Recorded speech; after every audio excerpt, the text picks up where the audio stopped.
เอ้ยอย่าเก่งนะเขาฮะว่ามาเกี่ยวเขามาเกี่ยวเขาโอ้ย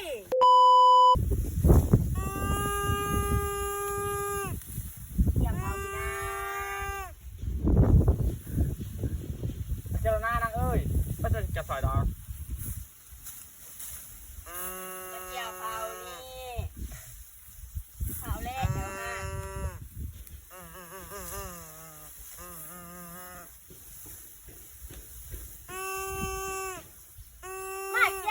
นี่เล่นขึ้นเด็กน้อยโอ้ยเอ้ยอย่าเก่งนะเขาฮะว่ามาเกี่ยวเขามาเกี่ยวเขาโอ้ยมันย่ำใครเห็นกลัวมัวเว้ย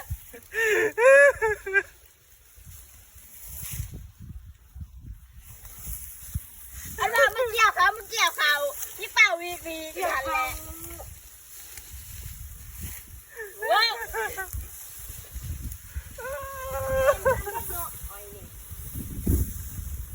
แดดนี่นะเป็นหลัง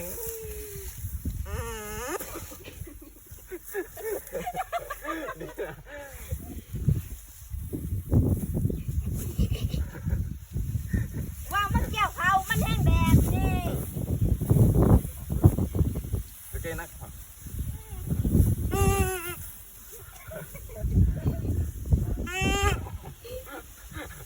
เฮ้ยแค่นั้นครับ